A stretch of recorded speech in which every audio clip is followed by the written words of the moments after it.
And this hangout is live. Good evening, Sassenachs. I'm Fumbi with We So Nerdy, here with Katie again to discuss tonight's Outlander episode, the season 3 finale, Eye of the Storm. So this is bittersweet. I was actually just saying this to Katie, that this is our last video review of the season. Because, you know, we're right there getting ready for Droughtlander. Maybe we're even in Droughtlander, although I'm in denial. But at least we have tonight, and we are very, very glad to be here with you guys tonight. So how's it going, Katie? It's going. It's going well. I enjoyed tonight's episode. It was a good one, I thought. I liked it. And yeah, I'm still processing things, so let's continue. Yeah, no, that's the thing. So we're starting a little bit late because actually, so Katie is our lead person on The Walking Dead, and she is phenomenal at it. But we thought we had an emotional episode of Outlander. The Walking Dead fans had a really, really emotional episode tonight. So I'm sorry, Katie. Yeah. I just want to give you a hug. Thank you. I accept your hug. I need one. So yeah, guys, if you're part of the Walking Dead fandom, or if you have friends in it, send them your love. They need it, and they're gonna need it in February again. Absolutely. So just extend that fandom love to other people. Absolutely. So I send my love to Katie and all the Walking Dead fans who might happen to be watching our Outlander review. We're so sorry. And Team Carl. Yeah. Okay. Yeah. Anyways, let's go on to talk. Okay, let's go on. Fantastic. Okay. So before we get started, as usual, our full recap of Eye of the Storm is up and it's live. And the link is right down below. So please make sure to take a look. It includes a whopping 6 new clips from tonight's finale episode, as well as 3 new images, including an image of Jamie and Claire on the beach in sunny Georgia, which is a thing that happened that we will talk about. Plus, guys, we have the first look at season 4. We have that video. It is at the end of that recap. So you can go and you can take a look at it. So we have lots. I mean, it's a huge post. Like the recap alone is like 3,700 words. So I get a little wordy, you know, but it's there. Please take a look at it and relive your favorite moments from Eye of the Storm. Okay, so let's go ahead and dive right in, right, guys? So of course, right, this season, season 3 is based upon the 3rd book in Diana's Outlander series, Voyager. And over the course of the season, we've taken several journeys with Jamie and Claire, as well as other characters, right? We've journeyed through time, we've journeyed through space, as well as very serious emotional journeys too. So tonight's finale, I think, to both Katie and I, really demonstrated a culmination of this major journey that they've taken from Scotland to the Caribbean in order to save Ian. So just as that journey is ending, we see that Jamie and Claire are on the cusp of a whole new journey, a new adventure in a new land. So, I mean, the best place to start is at the beginning. So, Katie, we're going to start at the beginning. Yeah. Claire and Geillis. So what do you think of Claire and Geillis's dynamic tonight? Well, I definitely, I don't know. I know that Geillis is not a great person, and she's done some really awful things. But I do feel that in some ways she does feel a kinship with Claire. She does feel like they're connected. Now, she certainly ends up thinking that it's, you know, Claire's sent to, you know, stop her, you know, master plan. But Claire is sort of like, I have no clue what you're talking about. It really, I have no idea. And Geillis, you know, doesn't really believe her at first, but there's a real strange friendship there. It's a very strange friendship and kinship that they have, because they are the only other person they've known that has traveled through time. Mm. And, you know, they've done it in very different ways. Geillis has done it by sacrificing people's, you know, killing people to get through time. And Claire has just fallen through time. You know, Geillis says, you know, you've just fallen through time 3 times and not killed a single person, because she finds that so hard to believe. But there's a friendship there. There's a kinship. I don't know. I wouldn't go so far as to say friendship, but there's a connection. So the word that I used is like if you looked up the word frenemy in the dictionary, like there would be a picture of Claire and Geillis, like 2 pictures side by side, one of them hugging each other and one of them like trying to strangle each other. Like that is how their relationship feels to me. So I think about the moment that stands out most to me, or there's several moments, I should say, but the first moment that stands out most to me is when Geillis has just told her servants to take Ian away, and Claire is being brought in, right? And you can see that Geillis is putting on a show, like of concern, or what are you doing here? Of course we're friends, etc. But Claire is doing the exact same thing. Claire like has a show, like she's putting on a show as well. She's like, yeah, you know, I just needed your help, etc. You know, you're my friend. But they're both putting on a show, and they both don't believe each other at all. You know what I mean? So it's really interesting to, like, as I said, frenemies is what comes to mind, because they are sort of friendly, but they also really hate each other, I think.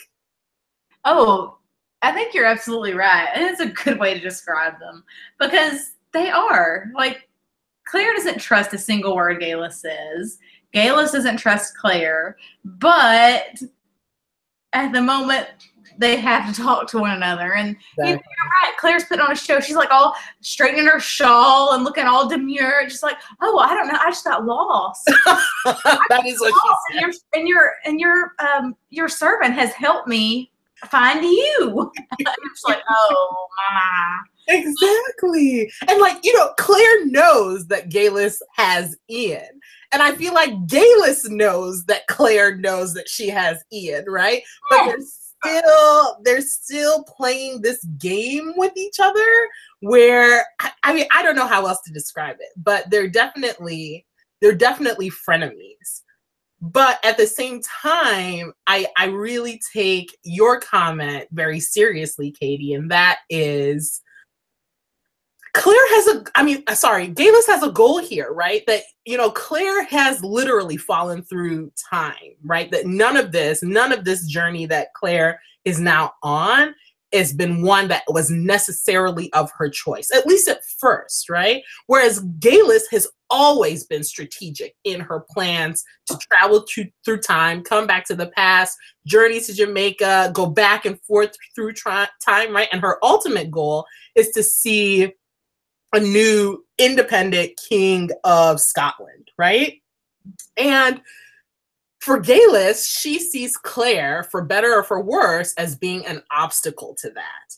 And that's where things get really, really dangerous. And we move from like the frenemy zone into like solid enemy territory.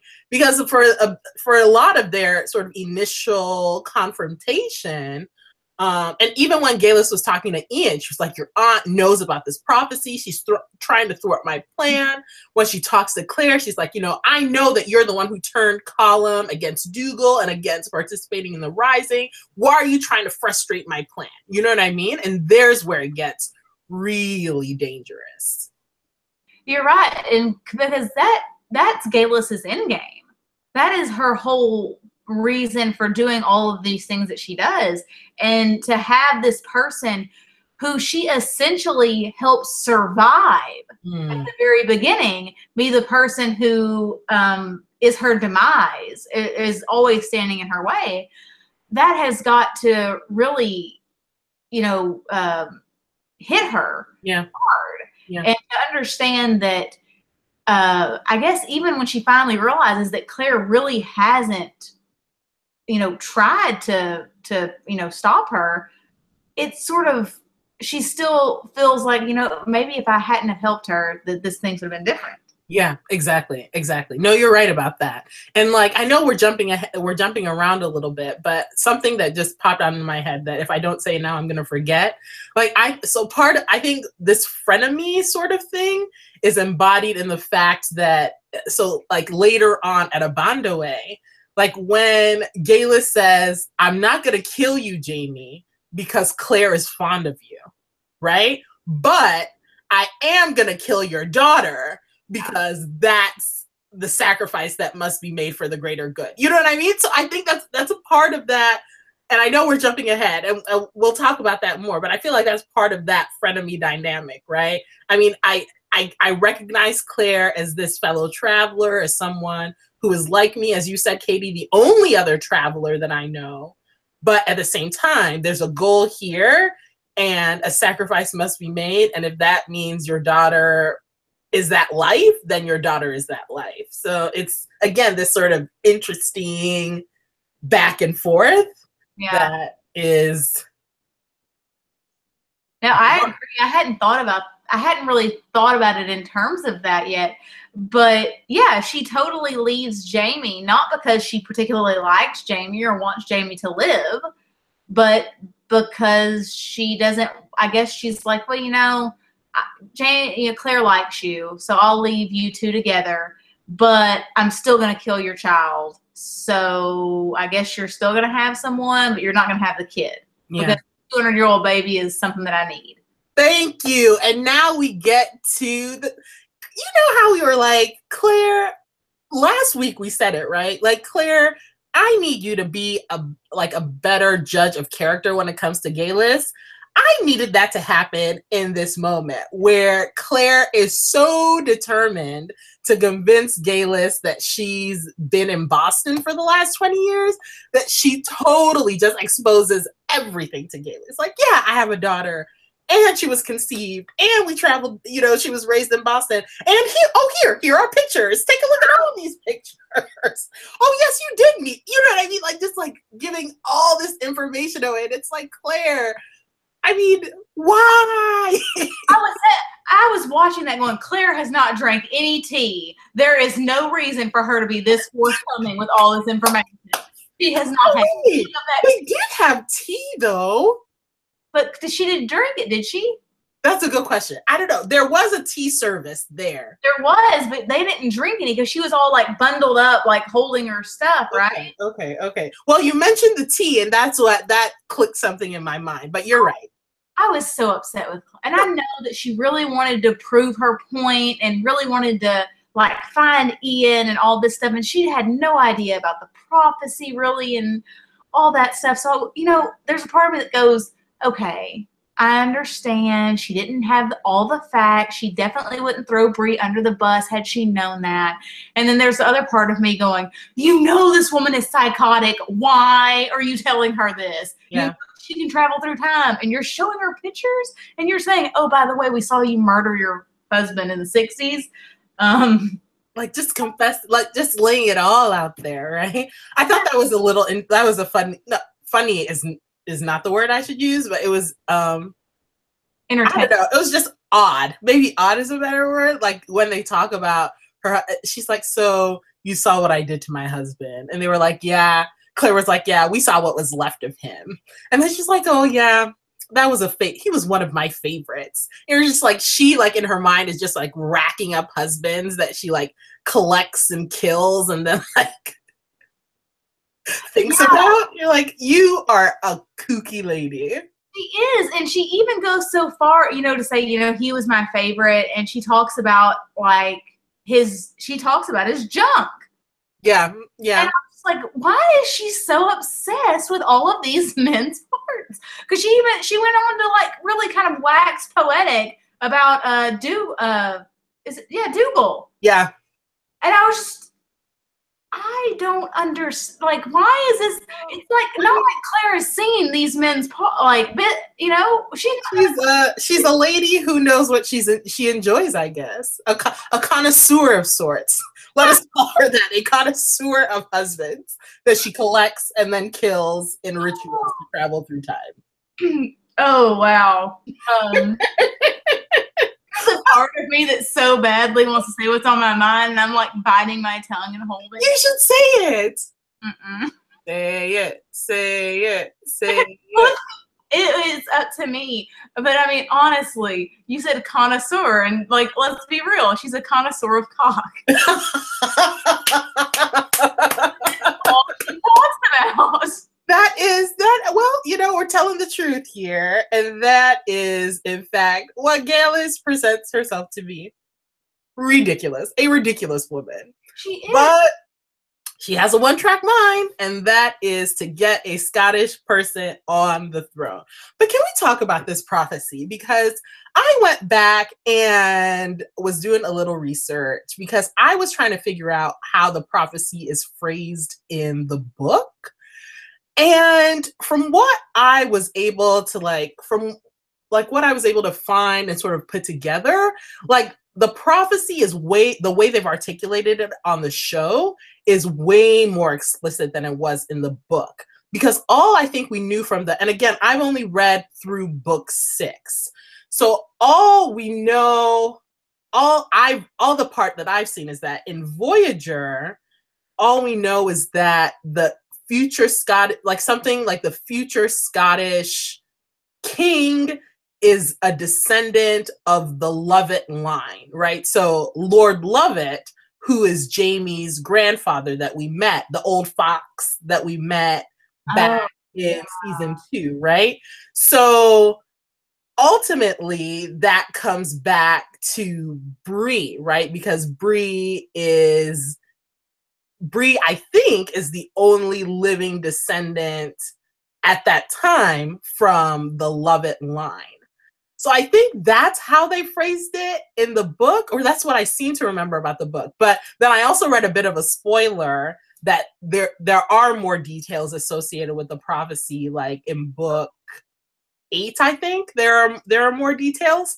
But the thing that I was confused about, so again, sort of switching from the book to the show, because in the show, again, it was very explicit. It said that 200-year-old baby had to die, right? Mm-hmm. But in the book, again, it was saying that the next Scottish king would be a descendant of the Lovett line. So it didn't make sense to me why Geillis would want to go back in time and kill Bree if Bree, or a descendant of Bree, is going to be the next Scottish king. Do you get what I'm saying?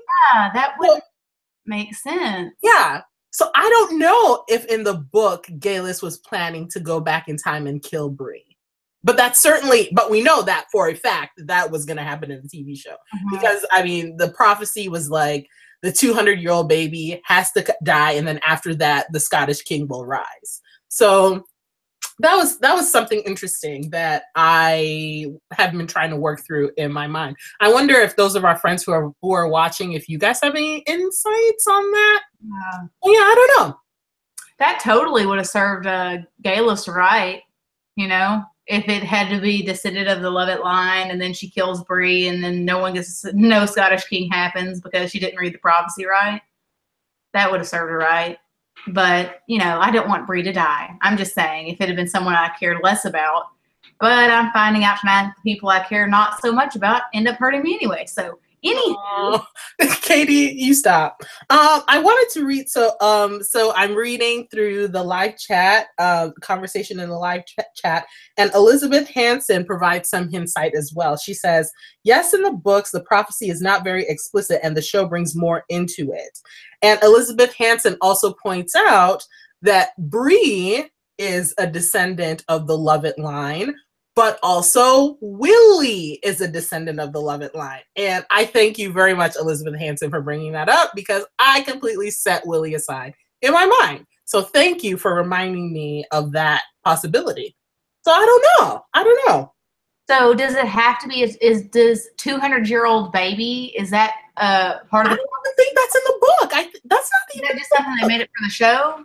Yeah. So again, I don't really know where this is going, and perhaps like I just took us on a tangent that wasn't particularly relevant, but it does seem significant. So basically what this means is I need to quit my whining and I need to pick up book 7 and read book 7 and read book 8. So I have everything I need to know. And book 9, I guess. Is book 9 out? I don't know. Well, I need to catch up. Basically, that's the moral of the story. But if it's not about the 200-year-old baby in the books, and that's what they're sort of focusing on in the show, then maybe Bree will play a more prominent role than she did in the book. I mean, Bree's like a huge character in the books going forward, though. She is a pretty big character. I don't know what that would mean for Willie. I don't know either. But I mean, there's lots to speculate about, I guess. But in any event, we know the prophecy. The prophecy is very explicit in the TV show that Geillis has to go back and kill Bree in order for the next Scottish king to rise. Yeah. Right? Okay. So speaking of frenemies, I want to, well, they're not frenemies. They're actually really close friends. I want to transition us to a conversation about how Lord John Grey saves Jamie again. Okay, so actually frenemies maybe works because Lord John Grey and I are frenemies. Because you guys know I have been very explicit and several of our friends who watch disagree with me that they tell me, and I read all of your guys' comments, but I've been told several times that I need to be more open about Lord John Grey and realize that Lord John Grey is a man of honor and would never overstep his relationship with Jamie, etc. So again, I didn't get that in the books, but I'm telling you, like, to Lord John Grey tonight, David Barry's portrayal of Lord John Grey tonight made me fall so in love with Lord John Grey. And I never thought that I'd be sitting here and telling you guys that. But like the shade, he was like my best friend. You know what I mean? Like the shade as well as the vulnerability, like David Barry just put it together and elevated that entire scene for me. He was glorious. I loved it.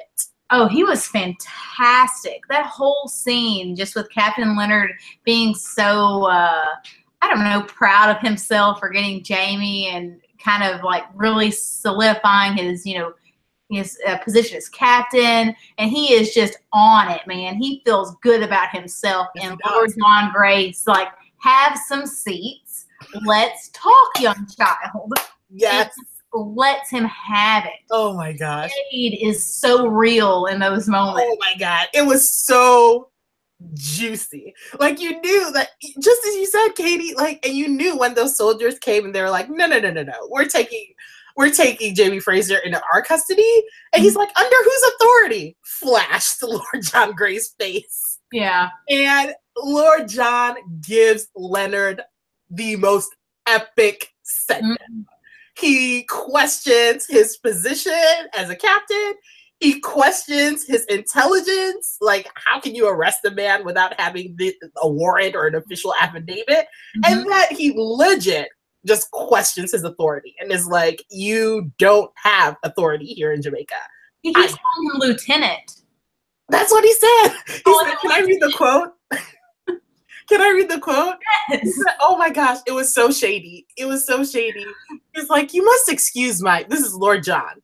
You must excuse my unfamiliarity with the somewhat liberal practices of the naval services, insofar as conferring rank is concerned.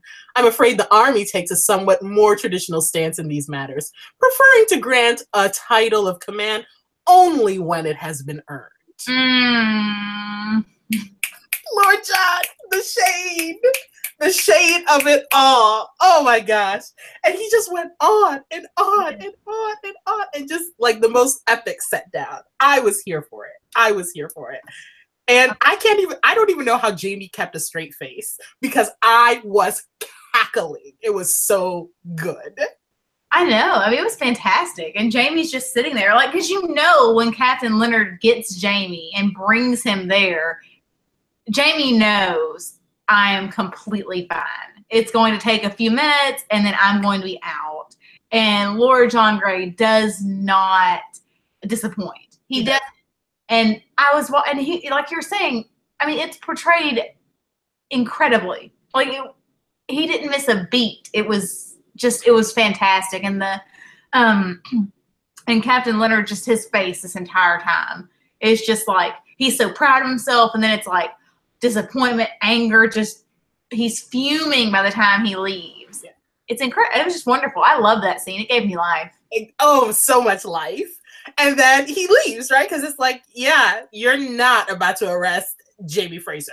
Not today. And then he even calls him Lieutenant again. He was like, look, Lieutenant, or whatever, you can go ahead and leave. Not today. It was perfect. It was perfect. And that scene, of all the scenes, that's the scene where I looked at Lord John and I was like, okay, we could be friends.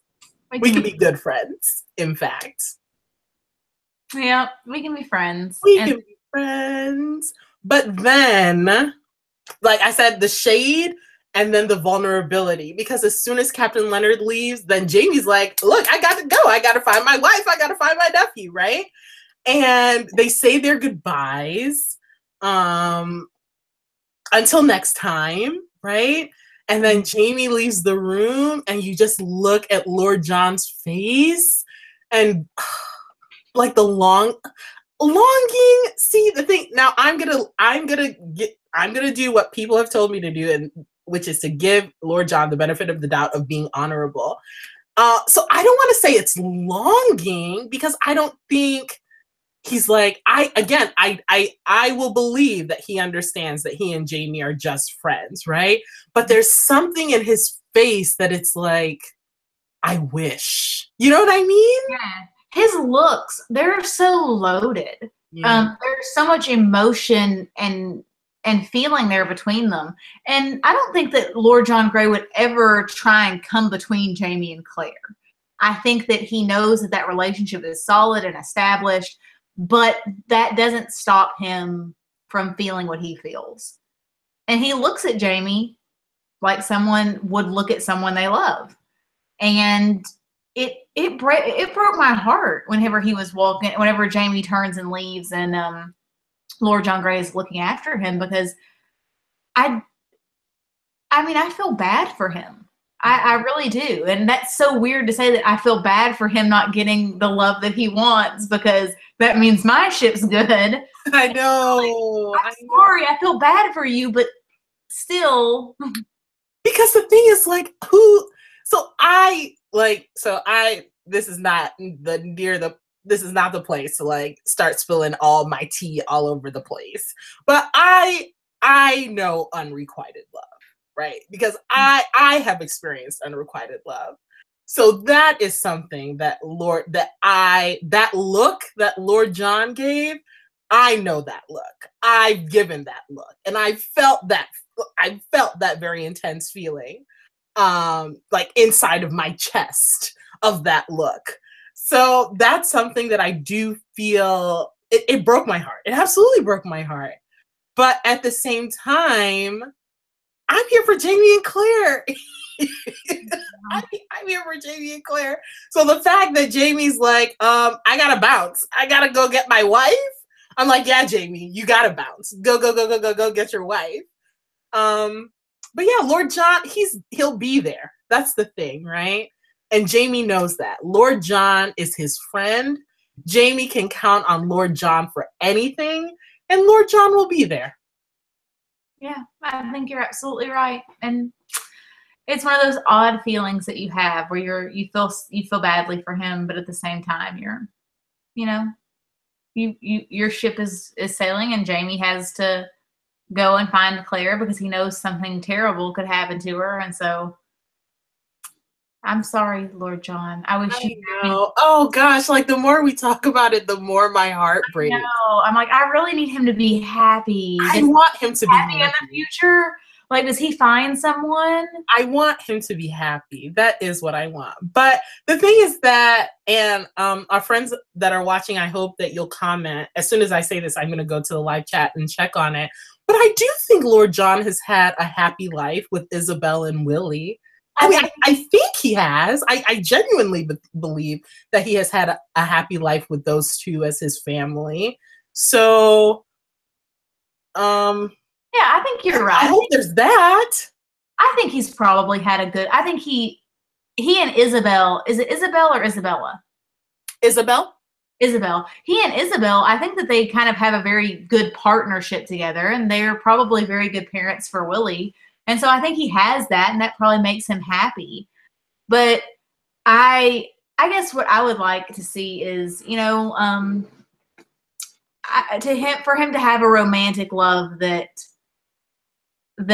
meets his expectations or meets his heart's desire, and that probably would be extremely hard for him to navigate, given his circumstances and his position. But maybe not. I don't know. No, I'm reading a comment that Andrea Adelaide made, and that is, he has a big piece of Jamie forever. He has Willie. That's true. And that is really true. And also the source of a lot of my anxiety from the books about Lord John. But we'll get to that in season 4. We'll talk about that in season 4. But for now, I will say that I very much sympathize with other fans who love Lord John Grey. And I know that I've been really shady and really mean towards Lord John Grey over the course of recording these reviews. But tonight's episode with David Barry sold me. Like, if I could have Lord John as my bestie, like we could just sip mimosas and like gossip all day, like that would be my favorite thing. Yes, and I would like to be there for that as well. Of course, you're welcome. You're all. We'd all have a great time. Isn't it amazing how much can change over the course of a season? Now that's Katie. Katie is being shady towards me. I am. It's really shady. I just want to point that out. Katie is now being shady towards me. Oh, I accept it. I'm in a very emotionally volatile place right now. I apologize. I accept it. I accept that. Okay, so Lord John, love you. Love you. He's my MVP for tonight. Oh, yeah. He's my MVP for tonight. I love him. I loved him in tonight's episode. And David Barry, I want to learn more about you, sir. Amen. I would like to know more about him as well. Okay, so Jamie leaves and meets Claire at Rose Hall just as Geillis is making her way to Abernathy with Ian bound and gagged. Claire thought she was about to hit someone over the head with a candlestick holder. She really did, but thank goodness it was Jamie. And now they are making their way towards the drumming, right? Towards whatever. They're making their way as well. And then we find ourselves in a brilliant full circle moment where Claire again is hiding in the brush with her husband, observing a ritual that she has no business observing. And it is brilliant. Oh, I loved this scene so much. And I remember texting you as I was watching it because this has been part of the scene in the credit or the opening credits of the show since they set sail from Scotland. And so I'd always been really interested to see how it was going to play in. But to have this, which is essentially the dance of the Druids, be in the opening sequence for the credits when the dance of the Druids, like you see in Scotland, it's incredible. Like, I loved it. I loved it so much. Like, I have no words how they intersplice kind of the scene from Scotland in there too. It was just like, man, this is beautiful. It was. I thought it was because like Claire, like we realize it just as Claire realizes it, right? Because we flash back to that pilot episode called Sassenach, right? And we see Claire hiding with Frank, observing the druids at Craignadoon, performing this ritual. And Claire even calls herself like, she feels voyeuristic, right? That she's seeing something that she should not be seeing, right? And here she is again, all these years later, before, I don't know how you want to characterize it, all these years later, before, thousands of miles away from where she was with another husband, right? Like, so the situation isn't the same, but it's totally the same, right? And she's seeing this same ritual or elements of the same ritual play out. The dancing, the chanting, the moving around this bonfire, the carrying of the torches, right? And it all harkens back to that first episode before Claire even started this journey, right? Yet she comes right back around. I thought it was brilliant. So I'm looking at Matthew B. Roberts and Tony Graffia. I think they're the ones who wrote tonight's episode. And I'm looking at you guys like that. Well played, sirs. Well played. Mm-hmm. And I think we talked about it maybe last week or the week before, talking about how there are different sections or different places all over the world where there are this energy matches up and you can fall through time or go through time given the right circumstances. And I would really like to know more about, because they're the druids in Scotland who are dancing around Craignadoon. And then down here in Jamaica, near the cave, you have another group of people doing kind of the same ritualist type thing. And so I want to know more about these people and what they know and how they know it. And if there are other groups like around the world at different other parts of time traveling spaces that know these things.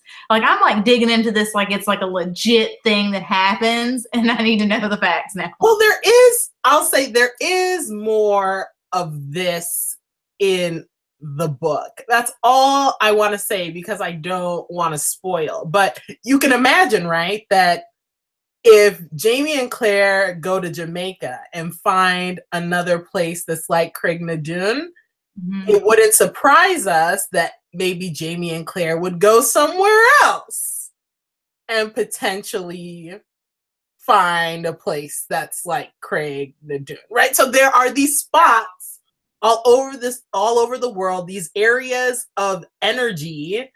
And along with that, there are these indigenous groups who have sort of incorporated that place into their lore and perform certain rituals around that, right? So that's all I'll say because I feel like I've even been spoilery in that. But no, I think that was really good. I mean, I don't know what you're talking about. I'm just like, yeah, that sounds like that sounds right.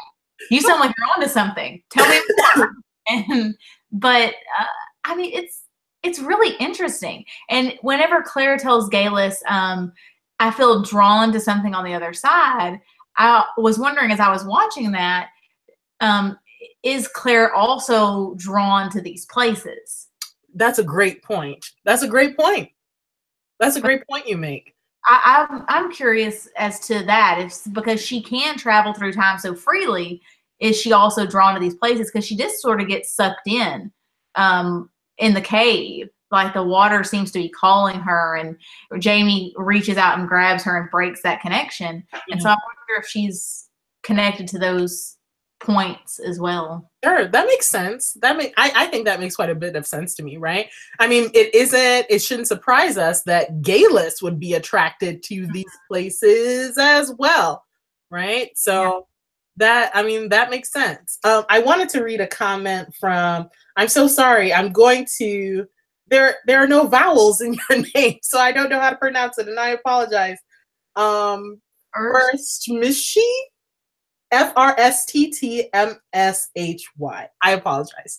So she says, full circle moment that shows how there are connections among all of us, no matter where we come from. Such a well done scene. I agree with that sentiment completely. I agree with it. Because yeah, it's absolutely right. No matter where Claire goes, there are ways that she's able to have very human connections with different people. And certainly we see a connection. And I just think about all the research that Diana Gabaldon must have done, right? Because it's really interesting to think about the connections between Indigenous groups in Scotland, Indigenous groups in the Caribbean, and now Indigenous groups in the Americas, right? And are there certain things connecting these Indigenous groups to those areas as well as to one another? I mean, Frank tells us back in season 1 that the stones, like the lore is that the stones were brought by giants from Africa, something like that, right? So you think about sort of all those various connections. So I agree. And while there, Itia Cho comes sauntering out, talking about I found a lady and we're in love and we're running away to Martinique and they're with me. So there's that. Yeah, he's in it. He falls hard quick and he's ready to go. I know. And I'm here for him. Like, I want his happiness. I want Margaret's happiness. And which I think they will be happy together. But that brings us to Margaret and her readings. Yes. And, those were creepy. It was so immediately that they walk out of that clearing and walk to where, as you said, Margaret is doing readings. As soon as Jamie walks into that space, Margaret hones in on him, right? And takes his hand. And she sees him at Culloden, lying there dying, and she sees the rabbit. Yeah. Mm-hmm. Then she takes Claire's hand and says, I see you. Listening to a bird, and you hear that bird song and you think of him, Jamie, right? So this is Claire in Boston experiencing this. And then she takes both of their hands and then starts channeling Bree. That American accent, I almost fell out. Are you kidding me? It was insane. That was, oh my gosh, that was the best, because like for a second there I wasn't sure, like for like a split second whenever she takes both of them and starts channeling Bree, it took me a second to realize what was happening. Mm-hmm. But afterward, that's some insane skill she has, that she can do that. And I remember, like, as soon as she said, I see you with the rabbit, I thought back to a conversation that we had probably like the 4th episode of the season. I mean, it was early on. And we were talking about, what is the significance with these rabbits? Yeah. Like, why do we keep seeing these rabbits? Why do these rabbits keep getting brought up? And now at the end, we're specifically pointing out the rabbit. Why? What's the deal with the rabbit? Do you know what the deal with the rabbit is? I still don't know. I still have no idea. Okay. Yeah, I still don't know what the deal is with the rabbit. But Margaret saw it, and Margaret notices it just as Jamie notices it. So the only thing I can think of is legit. It's a connection to Bree, because it's in that context that Jamie has his first sort of interaction with Bree, and that is, when Margaret is channeling Bree and says, you're my father, I dream about you, I love you, right? And she says, I love you too, Mama. And then, of course, there's the monster that's coming. And I assume that monster is Geillis. See, that's what I thought, too. I assumed it was Geillis that was coming. And they needed to, like, get to the caves, like, immediately to stop this from happening. Yeah. And especially when Archibald gets there, and Archibald is like, I'm only concerned with helping Mistress Abernathy find the 200-year-old baby. And then Claire finally gets it that Geillis is coming after your daughter. Yeah. Everyone was so forthcoming with information tonight. People who didn't. They were passing around that tea, They were just like, yeah, you know, Geillis needs that 200-year-old baby. And I know that he didn't realize that that was like a thing that could actually happen. Yeah. And I know that he was just saying that. And I know that Claire said these things to kind of sidetrack Geillis or to kind of prove her point. But still, it's a whole lot of information to hand out willy-nilly to people you don't know and people that you know are crazy. Yeah. Well, the thing is that for me, and I don't know if if our friends who are watching felt the same way, but there was so much. That was such a busy scene. Yeah. And it was really like, even as I was writing the recap for the episode, I didn't know how to write that up because like there's Yi Tian-cho, Margaret, and Archibald having their confrontation. Then there's Jamie and Claire having their powwow, trying to figure out, who has the picture? Geillis has the picture. What does this mean? Bree is the 200-year-old baby, etc. Talking about a bondaway, etc. Like they're having their debrief. And then throughout all this, the ritual is still going on around them, right? And the Maroons they're still chanting. They sacrificed a chicken. They're drinking chicken's blood. You know what I mean? They're still participating in this ritual that's still going on. So it was such a busy scene, and it was really hard. It wasn't hard to observe and keep track of. It was hard to record and write down a recap. That was imagine because there's so much going on. It's like, this is what these people are doing. This is what these people like, break it down like that. Yeah. But you're right. It was so busy that whenever Archibald is killed, like Yi Tian-cho like grabs him like by the neck or head. Like I didn't realize that he was dead at that moment. Like it was like a blink and you miss it. And then I was like, whoa, did he just kill him? Is he dead? He killed him. And whoa. Then, no, go ahead. Oh no, and then they like kind of converge on him. Yeah. So the only thing, like upon thinking about it, like they sacrificed the chicken, like participating in this ritual, like it's a sort of a story of life as well as a story of death, right? Mm-hmm. So they sacrifice the chicken, and I guess Archibald is also one of these sacrifices, right? So they could sort of, as you said, they converge on him. It seems like they beat him up a little bit. I wasn't quite sure about that. They might have beaten him a little bit. They snatch off his wig. Dang, that poor man. They snatched off his wig, and then they lifted him up, right? So by this time, Claire and Jamie are like, they've asked where Bondaway is. One of the Maroons has pointed them that way and said, I'm not going with you because that place, if you go there, you'll die. So Jamie and Claire are about to leave. They look back. They see Yi Tian-cho on the ground with Margaret, comforting Margaret. And then the Maroons have lifted Archibald, his body, up in the air. And I don't know where they're going. Jamie looks back, and that's it. And that's the last of Archie. And presumably that's the last we see of Yi Tian-cho and Margaret, because Margaret's free and they're off to Martinique to start their own life together. Yeah, and I was gonna ask if we ever see Yi Tian-cho again after this scene, but it does seem very final. Like, I love her, we're going and we're gonna live this our happily ever after. And Jamie and Claire are never gonna be the type to try and get someone to stay with them. And so I imagine Jamie's looking back and it's like, okay, well, we've got to go. And it just kept on walking. Like, Sir and the crocodile get up situation. Yeah.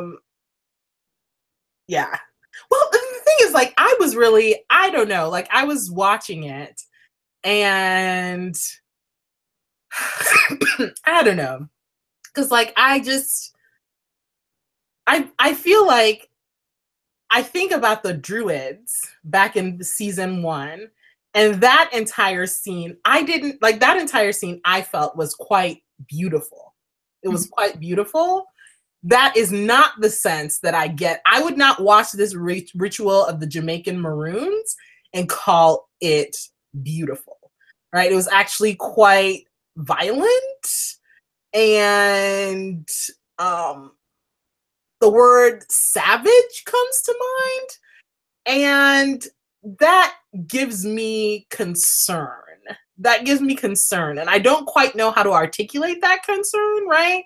But I think of the Dance of the Druids from Scotland, beautiful white women doing a very lovely dance around these stones, and then we flash to Jamaica, and we see people of color, and that is not the same treatment they get. And I know it has to do with the source material, because that is in fact how it is described in the book, but I am concerned. I am concerned. I wondered about that as I was watching it, just because you're right, it's very brutal and savage and very like visceral, and there's beating, the drums are really loud, and the movements are so much more, whereas the Druids are much more fluid and graceful. Everything is so much more just violent and like beating. And I don't know anything about that type of culture or that type of dance or things like that, but putting it in juxtaposition the way they did with cutting it with those Dance of the Druids makes it so much more. You see the spectrum at which it is. Like, this is very different. The other one seemed almost peaceful, whereas this one is very much a more violent. Exactly. And this comes back to the source material, and this is in fact how it's described in the books, or what I recall of it. But I am concerned, and I don't think that there's anything to be done about that. I just wouldn't be honest if I didn't point out that concern that I have. Again, I mean, I keep coming back to it, right? Portrayals of people of color. So are you concerned going in to season 4 about another group of people? Oh yeah, I'm concerned. Ritual, or are you concerned? They're in Georgia. People of color. They are in Georgia in 1766, 1768. In the height of slavery. They are in Georgia, right? So there is no way that Jamie and Claire are about to be in the American Southern colonies and not come face to face with the institution of slavery. There's no way, right? Mm-hmm. And whereas in Jamaica, it was like they were just sort of passing through. If they mean to make a new life for themselves in the Americas, like in the American colonies, there's no way Jamie and Claire are going to be able to do that without being systematically and repeatedly confronted with the institution of slavery, right? So this isn't, I mean, I know people are probably very annoyed with me because I keep bringing this up, but if we're back for season 4, and hopefully we will be back recording these reviews for season 4 because I've loved this so much, this is a conversation that I'm going to keep bringing up. And it is a big concern for me. It is, I'm really, really concerned. Because again, right, I said it last time and I don't want to be redundant, but like tonight, the issue, it became a caricature. Yes. That's what it did. It became a caricature, right? We think of sort of those old Looney Tunes cartoons of the quote unquote savage, like in blackface, doing a dance around a pot with Elmer Fudd boiling in the pot you know what I mean? Like tonight, it was a caricature. And that is what makes me nervous. Yeah, I'm trying to find the words because I think not only are they going to have to be faced with slavery and those institutions, but if they're going to try and make their life there, and they're going to be in the South for a little while during that time, they can't rock the boat all that much. You know what I'm saying? No, I see what you're saying. How are we going to balance what Jamie and Claire both feel with this, you know, with the reality of the time they're in? And I don't want that. I don't want them to become so out of character in their reactions that they just start to accept things. I worry about the I guess we talked about the indigenous people of these regions being the people who are drawn to these very these stones, this cave, and so then, and I don't know, but I'm just saying that indigenous people of these areas are attracted to these things. Perhaps the Native Americans in the United States know something too. And then if you get brought up with that, you have a whole other thing. No, you make a good point. Handle it correctly. Yeah, you make a good point. And actually several of our friends who are in the live chat with us also have mentioned that that there will be Native Americans or representation of Native Americans moving into season 4 as well, right? So I mean, again, season 4 is already filming, right? So they're doing it. The writers' room is doing it. They're filming the episodes. But I've said it before. I'll say it again. I'll keep on saying it. I just need for the writers to just be mindful. That's what I'm saying. Tonight was a caricature. Last week's episode, I did not feel was a caricature, right? Tonight was a caricature. So we'll see. I didn't mean to dwell on this for a really long time. So I sort of sidetracked this. I didn't mean to do that, but I wouldn't be honest if I didn't mention something about it. I think that you're absolutely right in saying it. And I think that you should always say it. Because you say it with much better eloquency and words than I could.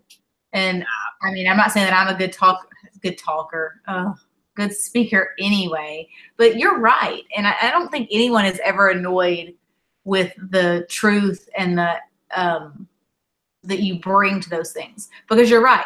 When we talked about last week was a very real look at what that environment was, that slave market and those horrible things. And tonight it was cartoonish. And you're right. And I'm all for you diverting and well, thank you. I will no longer divert us because Jamie and Claire are running towards Abernathy and we're going to follow them to Abernathy. Yes, I thought short path that no one comes back from. It was a short path apparently, but they got there, and I thought the moment that, so they had 2 moments between them before they got into the cave that I thought was, or maybe it's like one giant moment. Like you could tell Claire was afraid. Maybe I'm putting too much into it. But if I were Claire, I would have been afraid, right? Because Claire gets there and she can already hear this humming. And I'm thinking to myself, if something goes down and Claire is sucked into this portal, these stones or whatever again, what's going to happen, right? So if I were Claire, I would be terrified that I would be caught up in whatever energy there is here, right? And she tells Jamie about her concern, and Jamie is like, you know what? If something happens to me, you may have to go through anyway. We lost, what does he say? We lost faith. We will not lose Brianna. And it's like, that was emotional. Feels. So that was really emotional. That hurt because he's never really.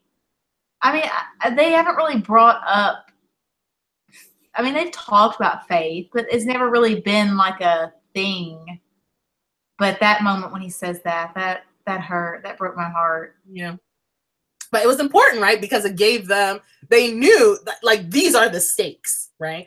If we fail at what we're about to do, Geillis is going to succeed in going through time, and she is going to kill our daughter, right? So those are the stakes. And they know that going in, sort of, even in addition to getting Ian back, like, they have to save their child as well, right? So the stakes are very, very high in this situation and in this confrontation that's about to go down, right? And it is a major confrontation. Oh yes, it is. It's incredible because when they run into the cave, they see Ian and he's tied up and on the ground, and Geillis does. You know, she lays it all out for them. She does. She says, you know, I've sacrificed my own son to get this far. Yes. You have to sacrifice something as well. And that was a moment that I wondered if, because up until that point, I really didn't feel like Geillis had shown much vulnerability when it came to people in her life that came and went, like her husbands, because she talks about them. And I said it earlier, and we joked about it earlier. She talks about their, you know, male anatomy is what she loves about them and cares about them. And she's very distant. It's always a part or a piece or something in a strategy. But when she talks about her kid, and she says, you know, I've had to sacrifice my child for this.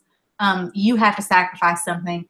That was the first moment that I ever thought that Geillis had something in her life that she actually cared about or loved. Because everything else is always so, she's very detached when she talks about it.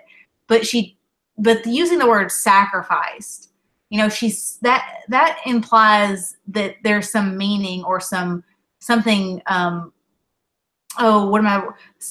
thing that you're giving up means something great to you. Yeah. And she said she sacrificed her son. And so that's been the only time that I've really equated Geillis to having an emotional attachment to anything was that moment. I see what you're saying. That makes quite a bit of sense to me. And I just went off the rails with that. So my bad. No. Are you kidding me? No, that was fantastic. Because I see what you're saying. I mean, the only person that out of all the people that we've sort of, well, that's not true. I think there are two people that Geillis potentially sees as equals. One of them, I believe, is Claire, and another person is potentially Dougal, because I don't know that she loved Dougal, but they were partners in this goal to have a Scotsman on the throne.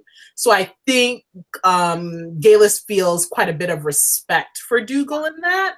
But in terms of like loving someone or potentially loving someone, that makes sense to me that it was really her son might be that only person, but she gave that son up at Cranesmuir.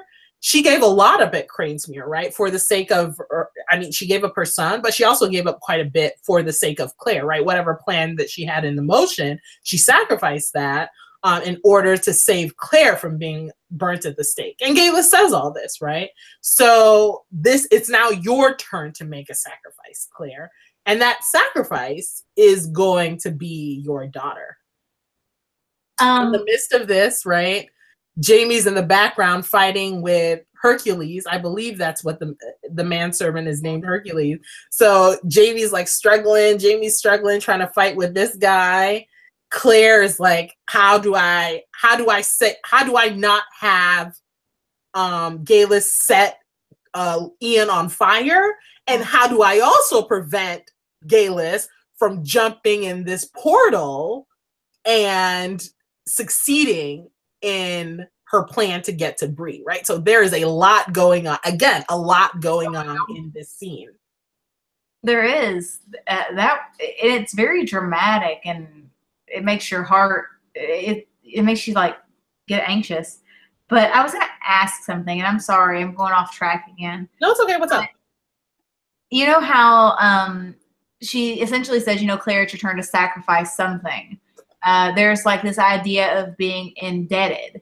And we've already seen someone say that they were indebted again earlier in this episode in a different way. So are Claire and Jamie, are they always going to be indebted to somebody? Like, it feels like, or someone's always coming up saying, and I don't think that Lord John Grey would ever say, hey, you know, I saved your life, so you have to cash in on that. But like that word, you know, that word it repeats. Yeah. No, and I mean, there was an episode this season called All Debts Paid, right? Yeah. Was that the name of the episode? All Debts Paid. Mm-hmm. So that's certainly, but I mean, I think about it in the context of sort of our human experience, sort of outside of the, whoa, where am I going with this, right? I think about this in terms of like sort of our human experience, and that I feel like that's the case as well, right? I mean, I think about people in my life who have done quite a bit for me, right? And who have, you know, maybe they have prevented themselves from doing something so that I may do something or have access to something, right? So I think that's a very real experience, a very human experience. But I mean, we can juxtapose Lord John Grey with Geillis, right? It's true, Lord John Grey has saved Jamie's life. Geillis has saved Claire's life, right? But the demands that Geillis has made upon Claire, Lord John would never make those demands on Jamie, right? So we see two very different types of friendships, right? But in fact, Geillis does think she's doing Claire a favor to a certain extent. He's like, you can keep your husband. Yeah, I know you love him, right? Supposedly you came back all this time in order to get to him. So I know you love him. You can keep him. But I'm taking your kid and I'm taking his nephew. Yeah, that's right. I mean, and I guess in Geillis's own way, in her own twisted way of thinking, that's okay. Like, what I'm taking from you may be your daughter, but I am leaving you, Jamie, so we're still okay. Yeah. Like, we're still ish friends. Yeah. Because she brings up that connection, right? You and I are connected in a way. We have a responsibility in a way that Jamie could never understand, that no one else could ever understand, right? So you have to let me do this, Claire. It's for the greater good, right? But the entire time, Claire is like, she cannot get through that portal. She cannot get through that portal. So she knocks Geillis down.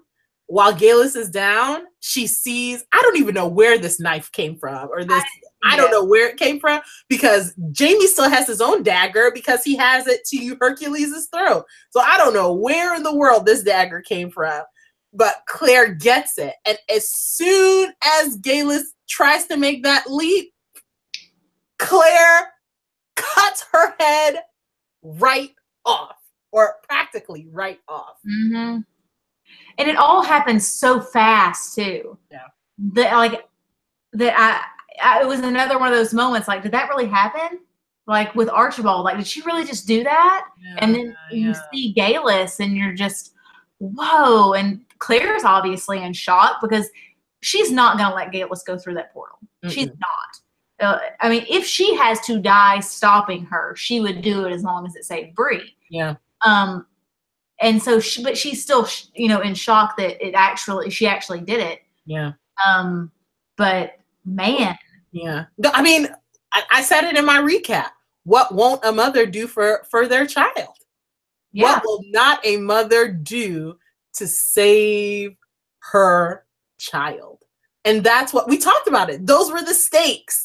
Mm-hmm. If Geillis succeed, my daughter dies. And there is under no circumstance that if Claire has breath in her body, that she is letting Geillis get through that portal. It's not going to happen because it went against everything that she ever wanted to do in the first place, to go back to Scotland when Jamie told her to leave Culloden. Yeah. But it was to save Bree.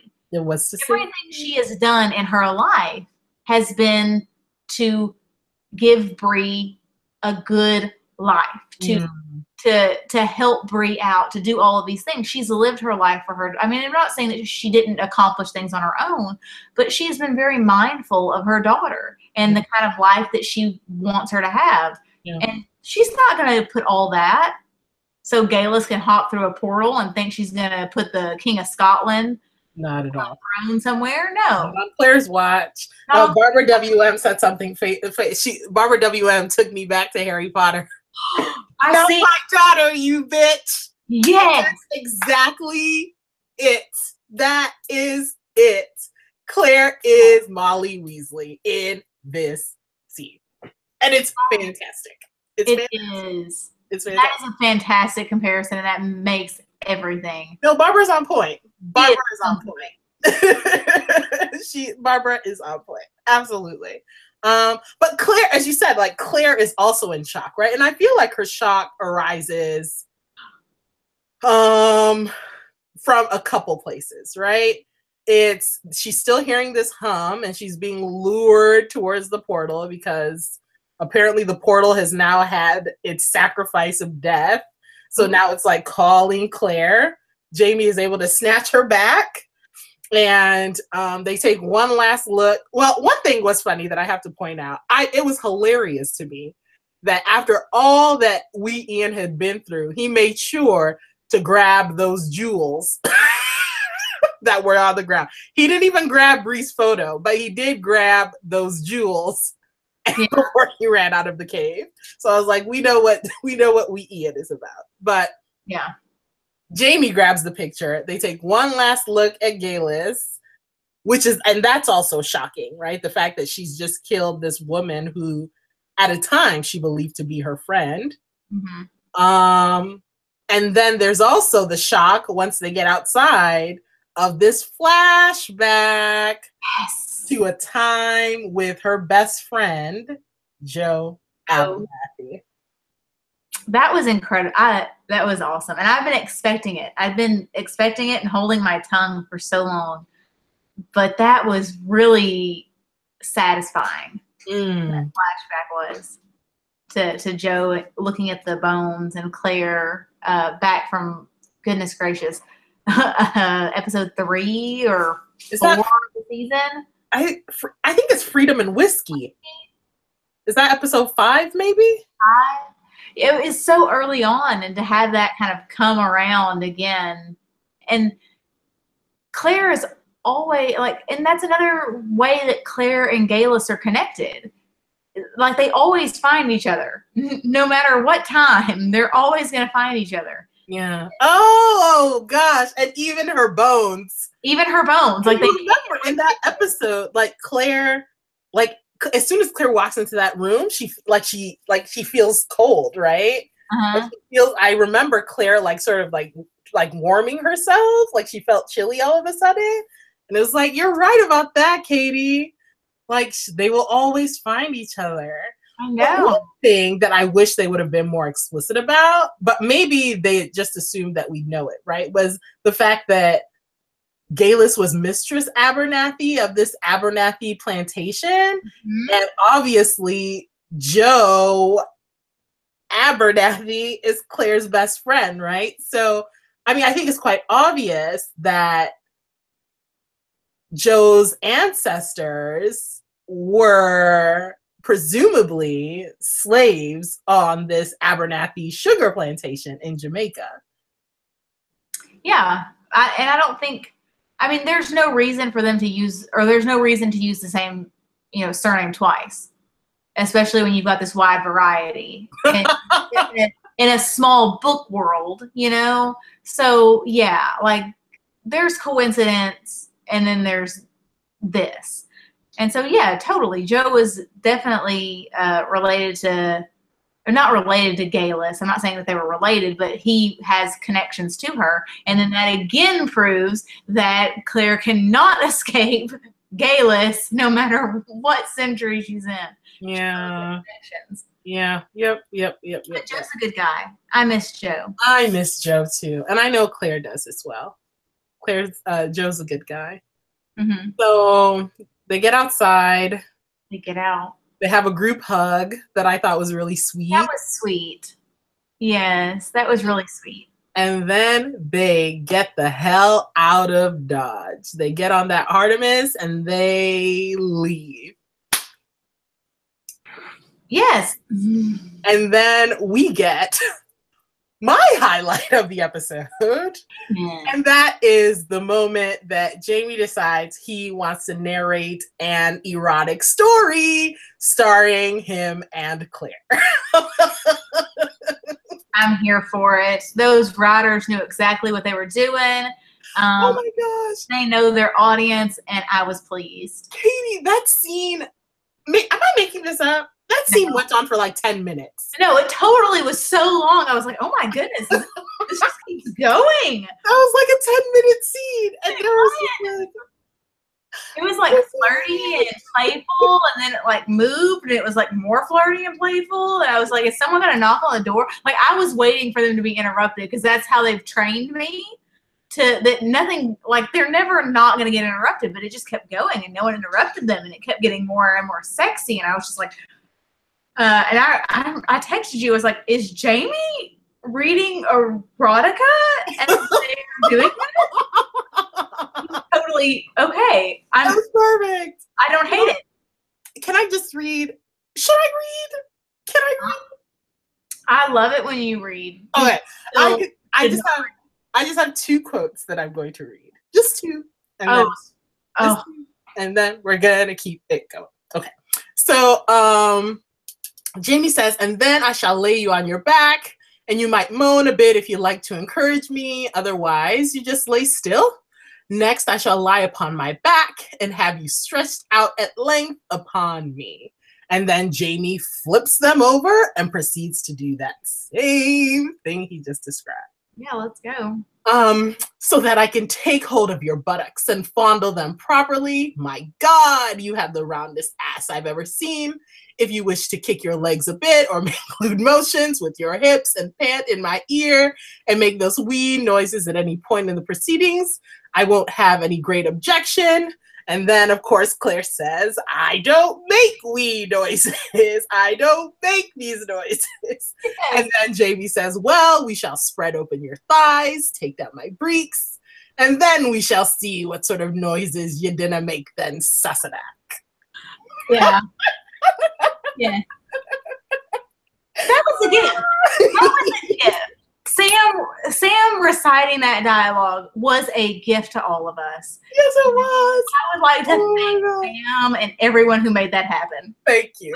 That was glorious. Doing the Lord's work. Amen. Thank you. No, whenever he said that about the wee noises, and she's like, I don't squeak or something like that. I sent you like this huge shouty cat text. It's like, I just squeaked. Seriously, that scene was so, like, I'm so warm. I know, I'm like, oh, that was perfection. I'm really warm right now, just thinking about it.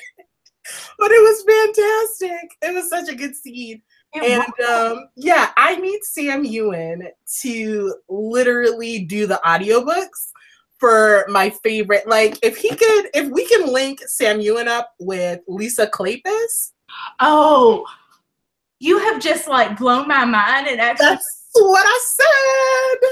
I didn't realize Ewan could narrate Devil in Winter. Oh, take all my money. Take all my money. Take all my money. Take it, take it, take it, take it, take it. I didn't realize I had something I needed to ask for Christmas until this moment. I know. I know. Devil in Winter with Sam narrating that, I wouldn't survive. I would like have to stop and like pause things. These are the things that I want. These are the things. Make a formal request of this. These are the things I think about when I'm thinking about you guys, our friends, our Outlander friends. Like, I'm really upset that I never received a text message. No, Katie, it literally just came to my mind. Oh my gosh, you have the best thoughts. That is such a good thought. Oh man. I'm really warm. I'm really warm now. I'm not even thinking about Outlander anymore. I'm thinking about Sam narrating Devil in Winter, my favorite parts of it. I know. I'm sorry. I didn't mean to distract us. But that was a glorious scene. That was a well done scene. Oh, thank you, Sam and Kate, and thank you, Team Outlander, for that. Thank you. It was so needed. It was so needed. And it was like the other scene where they finally get to experience some intimacy and playfulness when Claire is sick during Turtle Soup. Like, we needed that break. There needed to be some just breathing and just letting them be happy. And that was it. And I remember watching it and thinking to myself, oh, you know, the ship's going to sink now, or just something like that. And then apparently there's a huge hurricane that happened. Because what is it that Jamie says? He was like, oh, it looks like the skies are shifting or something. And it's like, whoa, that was an understatement, bro. I know. Next time we see them, the ship is breaking apart. I know. I was just so happy and everything was wonderful. And then there's a little storm coming. No, it's Hamilton's hurricane. Oh, you did say that. I did say that. It's my headcanon. This is the hurricane that happened that made Alexander Hamilton write that letter that sent him to New York. And this is my crossover. No one, it's canon. It's headcanon accepted. No, it could be, right? But the storm is crazy. But the thing that I was side-eyeing was the fact that Claire was like, everyone stayed below and let the experienced sailors do their job. Yet I'm not an experienced sailor. I'm going to go to the top in order to do something. It's like, Claire. I know. When she was like, you all stay here. And she's like, I'm the doctor. I'll go up. I'm like, you're a doctor. You're not a sailor. It's really bad weather. You should just stay down and let them bring whoever gets hurt to you. Just stay there. But then I understand that wouldn't have, propelled the story where it was going to go. But then we finally have reached the point where we're at our prologue. Yes. Where Claire has her moment of, I am dead, and she's floating off in the water, and we finally reached that point in the show. And I was dead. Everything around me was a blinding white, and there was a soft rushing sound like the wings of angels. I felt peaceful and bodiless, free of terror, free of rage, filled with a quiet happiness. But I knew Jamie was going to come for her, right? Like, it was a thing that it was going to happen. Jamie was going, and the thing is that I didn't know what to expect. But all of a sudden, we just shift, and we see this diving in and swimming straight for Claire. And you're like, wow, Jamie's a really good swimmer. I love you so much. He's a really good swimmer because there was a storm, there's debris from the boat. Jamie was knocked to the side, right? But he's able to have the wherewithal to take off his jacket and dive straight into that water and find Claire. That's talent. He's a good swimmer. I know. See, you're like, man, Jamie's a good swimmer. Meanwhile, I'm going, Claire's so dramatic. That's Claire being so extra right now. That is a sale. So mine is the exact. I'm like, oh my goodness, because Jamie's not gonna let her die, and I'm just like, Claire, oh my goodness. Okay, so why are you content and happy right now? I need to say that the first time I watched this episode, Katie and I watched it together, and I was not happy. No. I was not happy, and I think I scared Katie a little bit with how unhappy I was. Because, so the thing is, in the book, so Claire tells us, there's this little bit where Claire is like, oh, wasn't it so generous of Lord John to have that warrant, taken care of, right? So now, Captain Leonard, there is no warrant. Captain Leonard is no longer a concern. He cannot come for Jamie anymore. And in the books, that's not the case. In the books, the porpoise does come for Jamie on the Artemis. There is a storm. I believe the porpoise is sort of the Artemis as well as the porpoise are knocked off their path. The porpoise is sent in a different direction, or maybe the porpoise is destroyed in the storm, and the Artemis continues, right? But over, like, as the Artemis, they're sort of, they don't know where they are. They're looking for land, and something happens to Claire, right? Claire isn't quite sure what happens, but something happens. And the next time she wakes up, she's in a bed, in a strange bed, in a strange place, right? Whereas on the show, there is no chase with the porpoise. And we see Claire sort of knocked off, bored, and Jamie coming after her. And I was like, this is just so melodramatic. Like, it was just overly dramatic, I thought. At first, I've changed my mind. But at first, I was not happy. Oh no, you were not happy at all. I was sitting there, I was still like going, oh man, Claire's being so dramatic, and Jamie's, you know, diving in there, and my mind was still like back burner, thinking about what Sam talked about, like, you know, 3 minutes prior. And I was just like, oh man, okay, this is changed quickly. Oh my goodness. But you were like, you were like really disappointed in the way that it went that time. I was just like, but Sam was talking just a second ago. Do you remember that? You remember that? I was disappointed. But the thing is that, like, so I watched it a second and a third time. And like something Katie said, like, sort of jarred me out of it. And she was like, look, Katie, do you want to say what you said? What did I say? I don't remember. Katie was like, look, the budget, they probably could only afford to have one storm, like one boat in the storm. They couldn't afford to have a man of war as well as the Artemis in this storm. So budgetary constraints, you have to keep that in mind. And I was like, okay. So after I sort of removed that, I could enjoy the scene for what it was. And it was a beautiful scene. Like Jamie diving in, like I keep flashing back to like Jamie diving into that water and like swimming towards Claire. That was lovely. And like we see Claire and like her hair is everywhere, and we see Jamie and his hair is everywhere. And he's able to free Claire from the ropes, and then that kiss. Mm-hmm. And then they float to the top. Oh gosh, it was so lovely. So I was able to enjoy it after I sort of let go of my prior expectations. It was really pretty.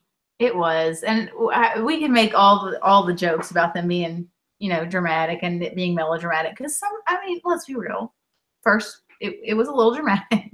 But it really was lovely. It was really beautifully shot. Yes, it was. And they really do that, where they have these scenes that are so like everything is, you know, there's rain and wind and like loud noises and the ship's falling apart and it's being tossed from side to side. But then as soon as she goes into the water, it's just quiet and it's just them. And we're in the eye of the storm and everything is calm, because when Jamie and Claire are together, no matter what's going on around them. Quiet. Oh my gosh.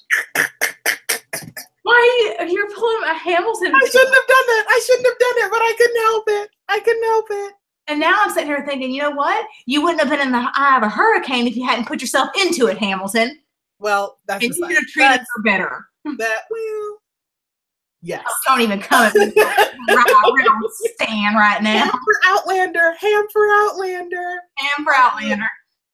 So Jamie is able to save Claire and finds a piece of driftwood, proving to Titanic fans everywhere that it is possible for two people to share one piece of driftwood. Thank you, Jack and Rose. Driftwood was not the whole size of a giant door. Okay. So, but it was, I feel like that makes the point even more, right? That it is possible to share. And then the next time, so we see like the scene swirls out and they are literally in the eye of the storm by themselves. We don't know where the Artemis is. Mm-hmm.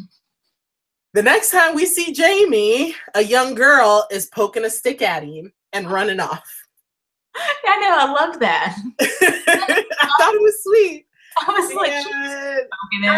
I thought it was sweet. And Jamie finds Claire, and Claire is alive.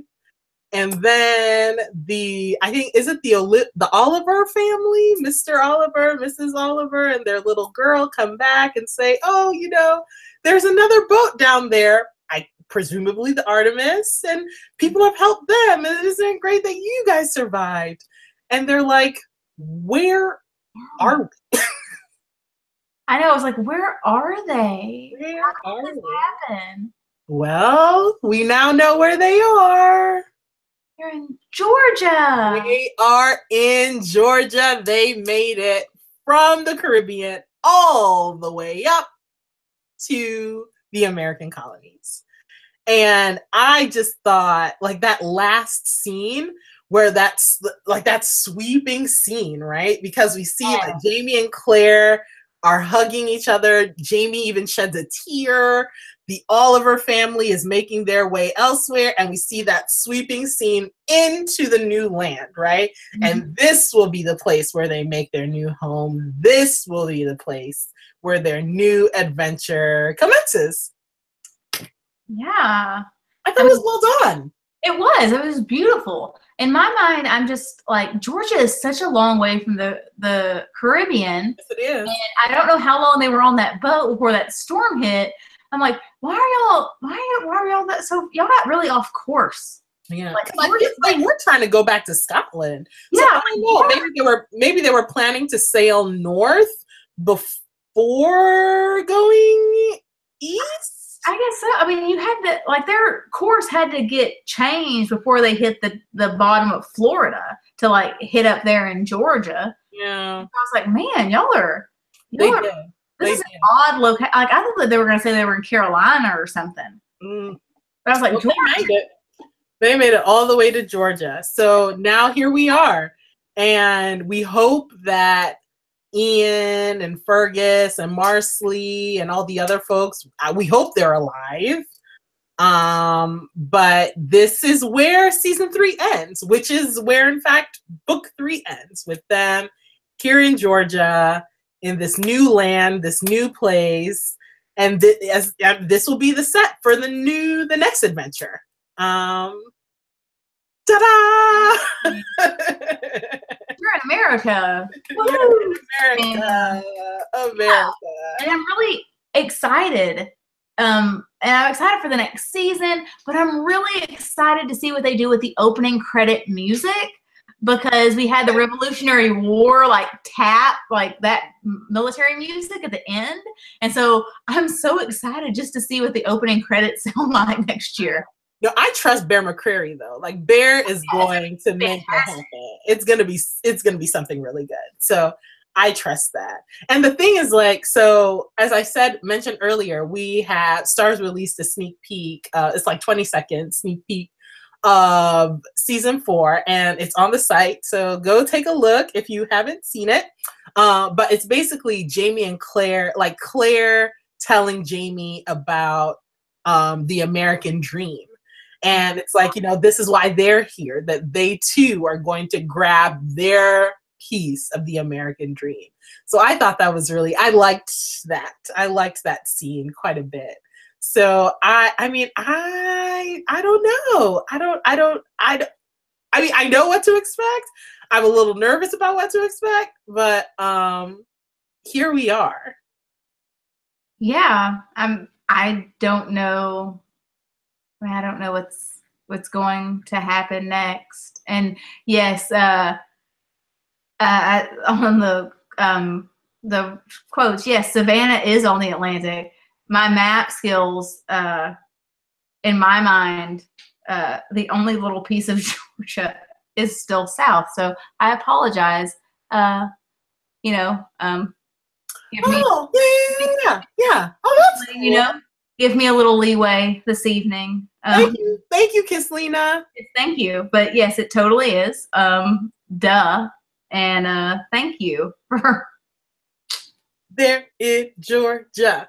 So now they're in Georgia in the 1760s. Why do Jamie and Claire keep finding themselves in these situations where they're in places right on the brink of major war? They're like drawn to war, like Claire's drawn to those spots. Yeah. I mean, we have to ask the questions. We have to ask the questions.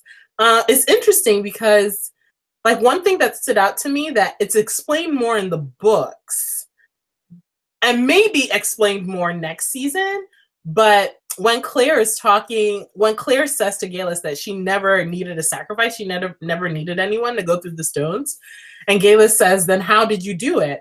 And Claire says, I don't know. I think it has something to do with who's on the other side, drawing you to them, right? Mm-hmm. So let's think about that.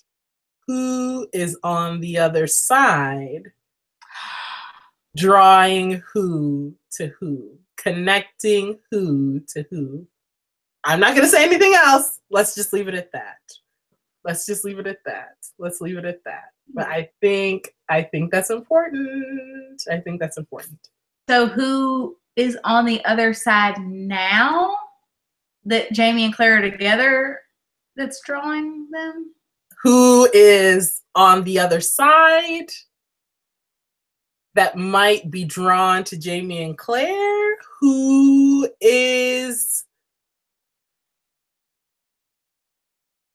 would Jamie and Claire would be drawn? Who would Jamie and Claire be drawn to on the other side? So like that sort of dynamic. Okay. That's all I can say. That's all I'm gonna say. I shouldn't have even said that. But no, I'm like with you now. I'm with you. I shouldn't have said that. Guys, we've reached the end, my friends. We've reached the end. And it was fantastically fun. I enjoyed tonight's episode. I mean, at first I didn't, but I can say that I thought tonight was a really, really beautiful episode. And again, it was like, there were so many full circle moments, right? Like you could just tell that tonight's episode was the culmination, that all these threads that were sort of brought through, well, except for the rabbit, I'm still curious. So, yeah. So, Team Outlander, if you can give us some clarity on the rabbit, we'd appreciate that. But there were all these threads, and tonight was a matter of weaving it together. So with Ian, with Abernathy, with this connection to Bree, etc. So here we are at the beginning, the end of the beginning, the beginning. Yeah, it's the end, but it's also a beginning. It's the end that is also a beginning. Well said. But it's Droughtlander, right? It is. It is. But we know that 2018 is right around the corner, literally, weeks away. And if we assume that they have the same schedule that they do, well, the thing is that, so I think about, they delayed a little bit, so until September. So they might do the same thing, right? So Comic-Con, they do a little something, and guess who's going to be at Comic-Con? These girls are going to be at Comic-Con. So you better believe that if there's something going on with Outlander at Comic-Con, we will be bringing you all that news and all those goodies. So stick with us. But presumably they'll do something at Comic-Con, and then they have their premiere in September, or maybe they move it up. Maybe they have a July premiere like they've done in the past, especially since they don't necessarily have Game of Thrones to contend with on Sunday nights. That's so true. we might see like a July premiere potentially. But they're filming in Scotland right now. So they are in Scotland for right now. Yep. So there is that. But until then, it's Droughtlander, my friends. It is Droughtlander. Yep, and hopefully we'll get little pictures and clips and things as Stars releases them. Little by little, hopefully. But hopefully, I mean, I know that it is Droughtlander, but I hope this doesn't mean that our friends, that we can't keep meeting and talking with each other. I mean, that has been one of the major highlight is getting a chance to interact every week with you guys, our fellow Sassenachs, in comments in the live chat. Some of you guys have come over to social media or even on the site and sent messages, and we appreciate you guys so much. We really do, and it's been such a joy getting to know you and talk to you about the show and the series that we love. So thank you from the bottom of our hearts. Thank you so much for sticking with us as we try something a little bit new. And if there's, I mean, we're open to ideas.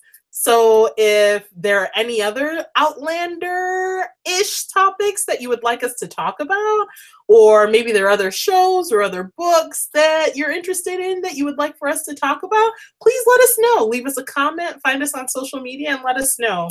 But we love connecting with you, and we don't want this. We want to keep talking with you, even though it's Droughtlander. That's basically what I want to say. Exactly. Everything that can be said. Like this has been such fun for us. And we've looked forward to it every Sunday evening. And we'd love to keep talking with you. And thank you so much for talking with us and, sharing your thoughts and opinions. And it's been really fun. I've really enjoyed it and had a great time doing it. And so keep talking to us and send us ideas. Okay. Just a quick timeout. The live chat is popping. Kislina asked an important question. Where is Murtaugh? Hey, he got shipped to the colonies. So Kislina asked an important question. Yeah. So that is, we don't. I mean, if we're taking wishes or like a wish list right now, who might be drawn to Jamie and Claire? Oh my gosh! Hey, yes. Okay, so important. Guys, thank you so much. And seriously, comment. Let us know what other Outlander type topics, what other shows, anything else. We want to keep connecting with you and talking with you. Thank you so much for watching this entire season. Thank you for watching tonight. Thank you, thank you, thank you, thank you, thank you, guys. And have a fantastic week. Happy holiday season. A wonderful new year. And thank you. Yes. Happy New Year, or happy holidays and happy New Year, and bye. Thank you so much. Bye, guys.